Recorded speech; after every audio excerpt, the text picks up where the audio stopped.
세월호 침몰 이후 생존자와 실종자 가족뿐만 아니라 온 국민이 이른바 세월호 집단 트라우마에 빠져 있습니다. 네, 세월호 트라우마를 극복하기 위한 방법은 없을까요?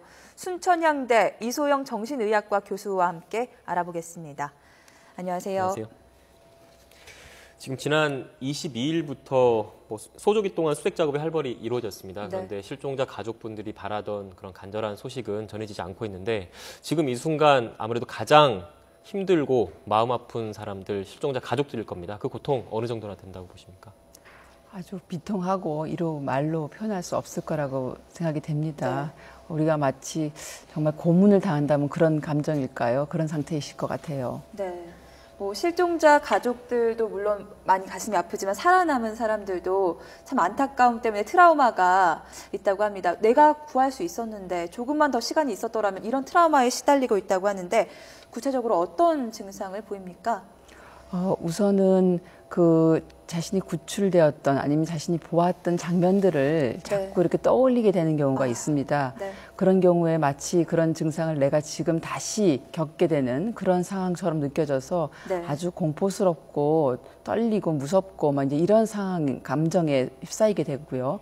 그러다 보니까 그것이 너무 괴로워서 피하게 되는 거죠. 그래서 그 관련된 거를 이렇게 외면하거나 말하지 않으려고 하거나 그럼에도 불구하고 계속 깜짝깜짝 놀라고 밤에 잠을 못 자고 이런 급성 스트레스 증상이 있을 수 있습니다. 네. 자, 외상 후 스트레스의 대표 증상이 지금 화면에 나가고 있는데요. 말씀하신 것처럼 그 사고 장면을 계속 반복해서 떠오르게 되고 꿈에서 사건이 또 떠오른다고 합니다. 뿐만 아니라 사건이 다시 일어날 것처럼 행동하기도 하고요. 그 연상되는 단서, 예를 들어서 편지나 문자 이런 거 보면 고통스럽기도 하고 또 사건을 회상할 때 생리학적 반응을 보인다고 합니다. 구체적으로 어떤 겁니까? 생리학적 반응이라는 게? 네, 이제 신체가 다 같이 함께 놀란 거거든요. 네네. 그래서 깜짝 놀라고 이렇게 긴장이 이완이 안 되고 떨리고 이런 어떤 과각성 상태, 과경계 상태라고 말씀드릴 수 있습니다. 네, 또 회피하기도 하고 무감각 증상을 보인다는 얘기도 하고 있는데요. 그 사건을 다시 믿을 수 없다 이런 반응을 보인다는 거죠. 이것을 다룰 수가 없을 정도로 지금 내가 상태가 힘들기 때문에 아예 어떻게 보면은 지금 생각과 감정이 제대로 작동이 안 되고 있는 심리적인 마비 상태라고 생각하시면 됩니다. 네. 지나친 각성 현상도 문제라고 하던데요. 어떤 내용인가요, 구체적으로? 네, 우선 이제 각성 상태가 너무 이제 오랫동안 유지가 되면 이렇게 쉬어야 될 때, 편해질 때, 잠을 자야 할 때 이완이 안 됩니다. 그래서 그럴 때 이제 수면 장애로 나타나기도 하고 자꾸 중간에서 깨기도 하고요.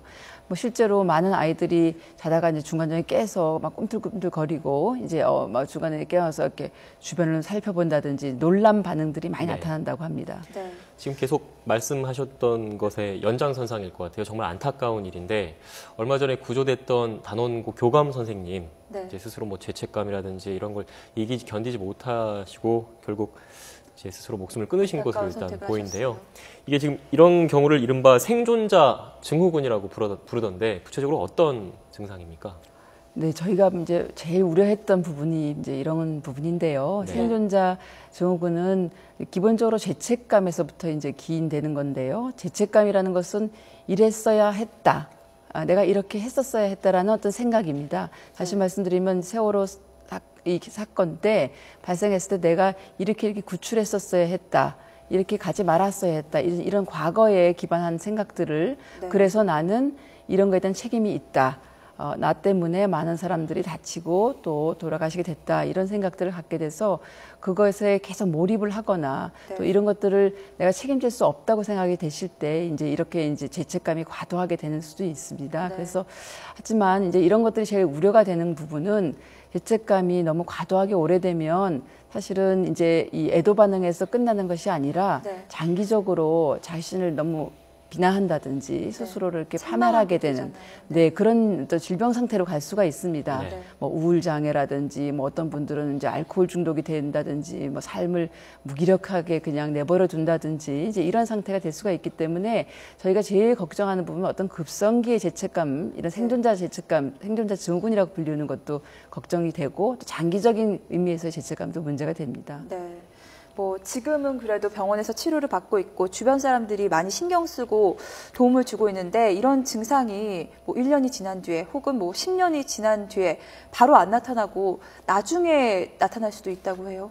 네, 보통 이제 급성기부터 심한 증상이 있다가 이제 점차 나아지는 것이 일반적인 경과인데 연구에 의하면 초기에는 말씀드린 대로 뭐 애도 반응이라든지 논란 반응 이런 것들 때문에 뭐 사건을 또 해결해야 되고 뭐 여러 가지 어떤 주변 정리를 하셔야 되고 또 주변에서 도와주시고 이래서 좀 버티시다가 점차 이제 뒤늦게 외상후 스트레스 장애가 발생되는 경우도 있습니다. 심지어는 6개월 후에 그 전에 진단받지 않았던 사람이 새로이 진단 내려질 정도로 심해지는 경우도 있겠고요.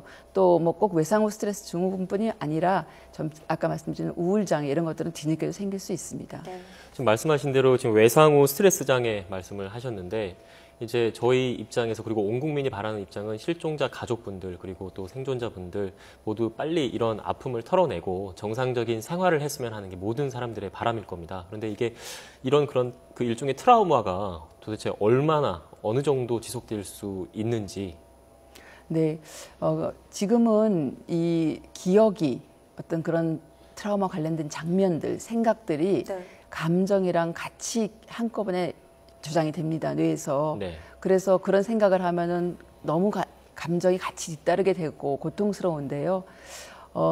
사람의 뇌는 또 이렇게 이 기억은 영원히 가져가시겠지만 그 강한 고통스러운 감정은 서서히 조금씩 퇴색이 될 수가 있습니다.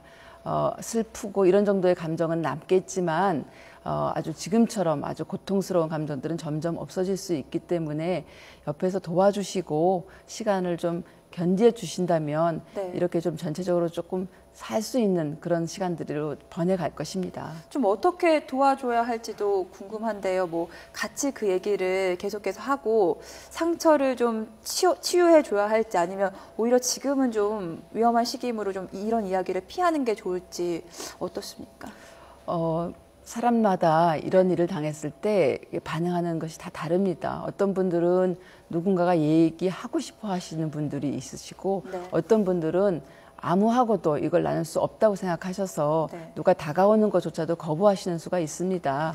그렇기 때문에 제 생각에 당사자의 상황에 따라서 어쩌면 정말 손을 잡고 안아드리고 하는 것만으로 도움이 될 수 있고 어떤 분들은 또 희망을 얘기해 주시는 것도 살아야 할 이유를 얘기해 주시는 것도 중요할 수 있겠고요. 지금 외상후 스트레스 장애 그 증상을 보이고 있는 그런 학생들에 대한 그 비디오 파일이 나가고 있는데요. 일단 보면 생존자에게 슬픔, 자책감은 정상적인 감정이다. 이상한 게 아니다. 이런 거를 좀 지속적으로 얘기를 해줄 필요가 있을 것 같고요. 또 생존자가 지금 스스로 갖고 있는 슬픔, 아픈 감정들을 억누르지 않고 감정을 주변 사람들에게 있는 그대로 숨기지 않고 털어내는 게 중요하다는 내용인 것 같습니다. 자, 그리고 생존자의 가족과 주변에게 이렇게 해주면 좋다고 합니다. 생존자에게 슬픔, 자책감은 역시나 정상적인 감정이다라고 일러주고요. 감정을 숨기지 않게 하고요. 뭐 이야기하면 들어주고 또 이 사고에 관한 뉴스가 상처가 될 수 있기 때문에 가능하면 노출되지 않게 도와주는 것이 좋다고 합니다.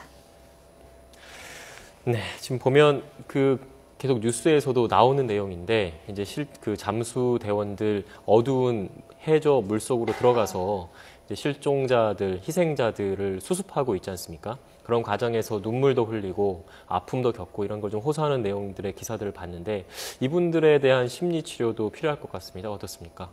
네, 맞습니다. 실종자 분들 또 생존자 분들뿐만이 아니라 이 가족, 친지 또 그 외에 지금 이제 구조 인력도 가장 큰 문제인데요. 그래서 이 구조 인력 분들이 미리 사실은 많이 전문적으로 이런 부분에 대해서 이제 경험도 있으시고 훈련도 돼 있으시고 거기 안에 사실은 이런 심리적인 부분들에 대해서 알고 계십니다. 하지만 막상 이런 정도의 일을 감당해내시고 나면 아주 탈진을 하고 피로도도 높아지고 또 그것을 또 개인적인 어떤 그런 경험과 함께 생각을 결부해서 투사해서 아주 곤란하고 힘들어 하시는 경우가 있기 때문에 구조 인력의 외상후 스트레스 증상에 대해서도 보살펴 주셔야 됩니다. 구조자들뿐만 아니라 뭐 전 국민, 특히 이 희생자가 많이 발생한 안산시 시민의 경우는 집단적으로 뭐 우울증도 겪고 있고 트라우마도 겪고 있다고 하는데, 그래서 안산에 통합 재난 심리 상담소가 설치가 됐다고 합니다. 이곳에 찾아가면 구체적으로 어떤 도움 받을 수 있는 겁니까? 네, 지금 제가 파악하기로는 안산시에 한 20여 개 이상의 시민 상담소가 지금 운영이 되고 있고요. 굉장히 많은 분들이 이제 와서 상담을 하신다고 해요. 네. 이제 주로 걱정을 너무 많이 하세요. 뭐 자녀 걱정, 아니면 우리의 그 삶의 터전인 도시가 어떻게 될 것인가, 이런 도시에 대한 걱정, 이런 것들을 많이 얘기하시고, 그 중에는 이제 간혹 증상이 좀 더 전문적인 도움을 필요로 하실 분들을 적시적소로 이렇게 연계해드리는 어떤 그런 역할을 해서 더 큰 기관으로. 네, 그렇습니다. 그래서 전체적으로 안산 시민들이 이 어떤 트라우마를 좀 심정적으로 잘 극복해 나갈 수 있기 위한 도움이라고 생각하시면 될 것 같습니다. 네. 지금 뭐 인터넷상 각종 포털에서 그 희생자들, 그 실종자 가족들을 위해서 기부 행사도 이렇게 뭐 열심히 진행되고 있는데, 이제 그 이면에 온 국민들이 이제 사고를, 이번 세월호 참사를 수습하는 과정에서 보여준 뭐 선원들이라든가 정부 당국의 그런 모습들을 보면서 불신과 불만, 이런 것들이 엄청 커졌거든요. 이런 사회적 불신 풍조가 이게 어느 정도 지금 고착되는 거 아닌지. 그렇죠. 네, 초기 대응이 솔직히 좀 미흡해 저희가 보는 면에서도 미흡해 보이고, 지금까지도 이렇게 너무 힘든 과정이 사실은 불신을 하게 만들고 분노를 더 장기화시킨 어떤 요인이라고 생각이 됩니다. 저는 이 사회의 어떤 여러 가지 돌아가는 시스템을 좀 알고 있는 어른들의 경우에는 또 나름 또 이런 것들을 잘 소화해내실 수 있겠지만, 저희 자라나는 청소년들이 걱정입니다. 어른들을 믿지 못하고 또 이 사회를 믿지 못하게 되는 게 가장 큰 문제라고 생각이 돼서 부모님들께서 또 선생님들께서 아이가 이러한 사태에 대해서 조금 더 통합적인 그런 견해를 가질 수 있도록 또 감정적으로 잘 다루어 주시는 그런 과정이 필요하다고 생각합니다. 네. 뭐 많은 분들이 굉장히 안타까워하고 참담한 가운데 인터넷에서는 뭐 막말하는 분들, 희생자 유족들에게 또 허위사실 유포하는 분들도 발견이 되고 있는데, 뭐 이런 경우에 다들 추모하고 있는데 어떻게 이런 심리 상태가 나올 수도 있는지 궁금하거든요. 네, 맞습니다. 저도 화가 나는데요. 네. 그래서 생각을 좀 해봤는데, 이런 분들은 아마도 기본적으로 이 어떤 다소 좀 반사회적인 어떤 규범이나 이런 것들이 잘 안 되는 그런 것이 받아들여지지 않고 내재화되지 않는, 그래서 어떻게 보면은 좀 내적인 불만이나 또 분노 반응 같은 것들이 어차피 사회에 적응이 안 되다 보니까 혼자 숨어서 이렇게 이제 표출되는 거 아닌가 하는 생각도 들고요. 또 한편으로는 자신이 그야말로 이렇게 마우스 키보드 두드리는 그 하나가 이게 그냥 기계적인 행동이라고 생각하고 이것이 사람을 공격하는 거라는 생각을 못 하는 거죠. 어떻게 보면 심각성을 깨닫지 못하고. 예, 어떻게 보면 굉장히 좀 생각이나 감정이나 이해가 좀 미숙한 그런 경우에 그야말로 아무 생각 없이 철없이 하는 그런 미성숙한 행동이라고 볼 수도 있습니다. 특히 어린 친구들이 이렇게 막말하거나 허위사실 유포를 인터넷상에서 많이 한다고 하는데, 부모가 발견했을 때 좀 어떻게 가르치면 좋을까요? 네, 우선은 아이들이 이제 이런 것들이 남에게 어떻게 상처를 줄 수 있는지 남의 입장을 한번 생각해 볼 수 있도록 대화를 하시는 것이 가장 중요하겠습니다. 네, 마지막으로 질문 하나만 더 드리겠습니다. 이게 당장 하루 이틀 안에 해결될 문제는 아닌 것 같습니다. 이제 국가 차원의 트라우마 극복 시스템 마련돼야 할 것 같은데요. 어떻게 구축돼야 할 것이라고 보십니까? 네, 우선 저희 견해이긴 합니다만은 우선은 이번에 많은 이제 부처들이 고생도 하고 자원봉사들도 굉장히 많이 참여하시고 이제 이랬지만 결국은 이렇게 좀 통일된 어떤 일사불란한 그런 어떤 대책에서는 좀 많이 미흡하다는 얘기가 들어서, 어쩌면은 조금 더 어떤 이게 위기 시에 잘 작동될 수 있는 국가 시스템이 어떤 조금 더 부처를 좀 총괄하는 어떤 그런 부서에서 하는 것이 통합적인 일원화된 것들이 좀 필요하겠다는 대책이 생각이 되고요. 지금 안산시의 시 전체를 개입하는 어떤 그런 심리 지원 그런 개념은 제 생각에 옳은 거라고 생각이 됩니다.